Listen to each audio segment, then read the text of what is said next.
मेरी और तबस्सुम की दोस्ती बचपन से थी। अपनी अपनी शादी के बाद हम लोग अलग हो गए, लेकिन हमारी बातचीत बराबर होती रहती थी। एक दिन उसने मुझे खुशखबरी दी कि उसके पति का स्थानांतरण मेरे शहर पटना में ही हो गया है। नया मकान खोज रहे हैं, जैसे ही मिलता है वह भी शिफ्ट हो जाएगी। मेरी तो खुशी का ठिकाना नहीं रहा कि मेरी बचपन की सहेली मेरे शहर में ही आ रही है।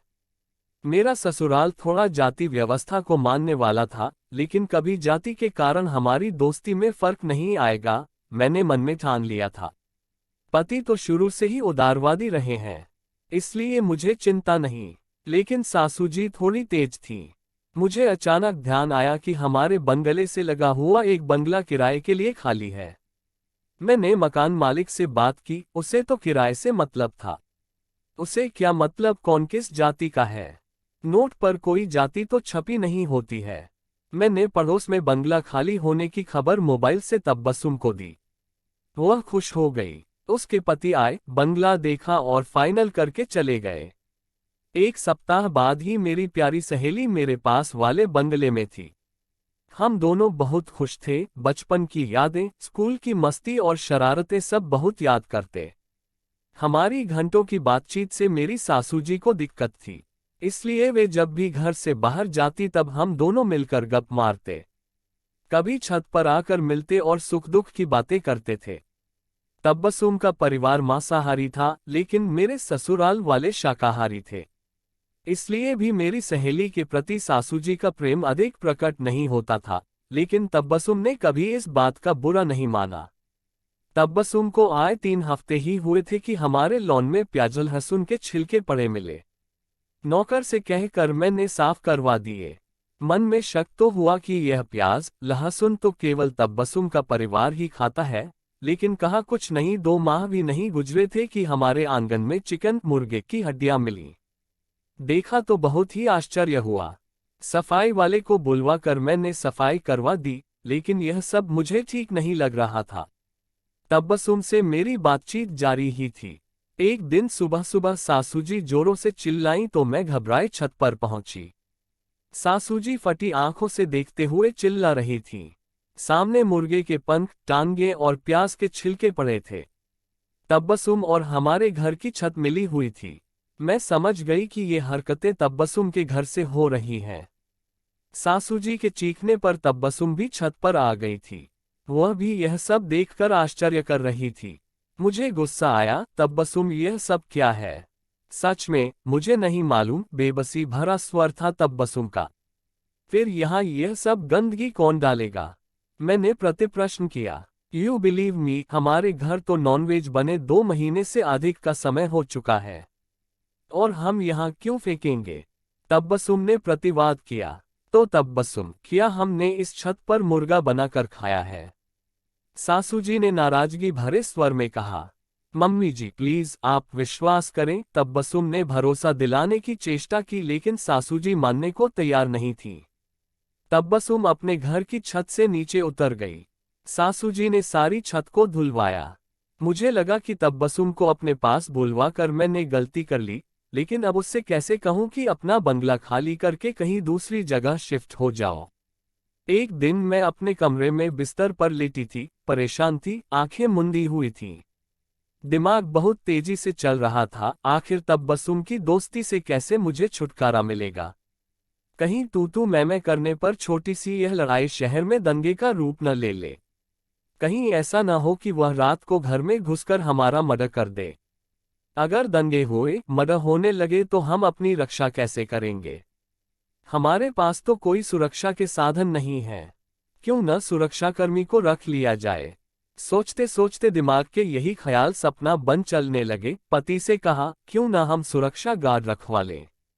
उन्होंने कहा, क्यों? मुझे शहर में दंगे होने की उम्मीद है। उन्होंने आश्चर्य से कहा, 2 सुरक्षाकर्मी लगवा लें, एक बंगले के आगे, एक पीछे रहेगा। मैंने कहा तो पति ने कहा, और अगर तुम बाजार गई तो वहां कौन देखरेख करेगा? इस पर मैंने कहा, एक वहां के लिए भी रख लो। हम दोनों की बहुत बहस के बाद 3 ब्लैक कमांडो और 2 सुरक्षाकर्मियों को रख लिया गया। मेरी मोहल्ले में शान बन गई। ये सब 1 सप्ताह तक ठीक ठाक चला। तबस्सुम भी अपने बंगले पर से देखकर जलभून रही थी। पूरी कॉलोनी में हमारी अलग पहचान हो गई थी। मैं कहीं जाती 2 फुट दूरी पर मुझे कवर करके वह काला कपड़ा बांधे व्यक्ति चलता था। पहले तो ठीक लगता रहा, लेकिन कुछ दिनों बाद हंसी की पात्र बनने लगी। कहीं जाओ तो वहां वह रहे, किसी सहेली से मिलो तो वह खड़ा रहता पत्थर की मूर्ति की तरह। सब्जी लाने से लेकर शॉपिंग तक में वह छाया की तरह साथ रहता। रात को घर के बाहर वे सीटी बजाते रहते। घर में परिचित आते तो उन्हें पूर्व में सब सिक्योरिटी से गुजरना होता। एक रजिस्टर में एंट्री करनी होती थी। जाने पर रजिस्टर में हस्ताक्षर करने होते थे। कभी कभी तो सुरक्षाकर्मी पूरे घर में कुत्ते को लाकर बम को दिखवाते थे। ये सुरक्षाकर्मी तंबू लगाकर खाना बनाते। मैं छत पर रहूं तो उल्लू की तरह उनकी नजर मुझ पर होती। उस नजर में सुरक्षा कम असुरक्षा मुझे अधिक अनुभव होती थी। 3 महीनों में मुझे लगा कि मैं तो इन सब की बंधक बनकर रह गई हूं। कुछ भी इन्हें बिना बताए नहीं कर सकती हूं। एक एक पल पर इनका कब्जा था। मेरी पूरी आजादी जैसे गिरवी रखी हो। अचानक मुझे लगा कि कोई छत पर चल रहा है। कौन होगा, यह सोचते ही मुझे सिहरन हो उठी। मेरी नींद खुल गई थी। सपना टूट गया था। मैं सुरक्षाकर्मियों की कैद से आजाद हो चुकी थी, लेकिन छत पर अभी भी किसी के चलने की आवाज आ रही थी।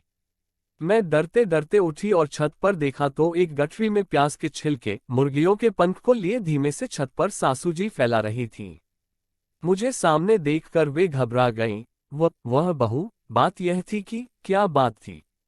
मुझे इन लोगों के साथ तुम्हारी बातचीत पसंद नहीं थी। उसने आपका क्या बिगाड़ा है? आप क्यों पूर्वाग्रह से ग्रस्त रहती हैं? वह मेरी बचपन की सहेली है। आपके कारण मैंने क्या क्या उलझुल सोच लिया। लड़ाई, दंगा, मदद, सुरक्षाकर्मी, कमांडो। ना सासूजी, ना आपको ऐसा नहीं करना चाहिए था। गलती हो गई बहू। सासूजी थोड़ी सी ग्लानि से भरी हुई थी। सासूजी, अगर तबस्सुम की जगह आप होती तो आप पर क्या गुजरती? तबस्सुम एक औरत है और आप एक औरत होकर भी एक औरत को प्रताड़ित करने की योजनाएं बना रही थी। गलत है यह सब कुछ। किसी को जाति के आधार पर बुरा कहना, उसके बारे में बुरा सोचना गलत है। बहुत गलत। कहते कहते मेरा गला भर आया। प्लीज बहू, मुझे माफ कर दो। सच में मैं गलत थी, सासू जी ने कहा। बात छोटी तो नहीं सासू जी, पर सुबह का भूला शाम को लौट आए तो उसे भूला नहीं कहते। अच्छा हुआ मैंने तबस्सुम पर किसी भी प्रकार की नाराजगी प्रकट नहीं की, वरना हमारी बरसों की दोस्ती एक छोटे से शक के कारण खत्म हो जाती।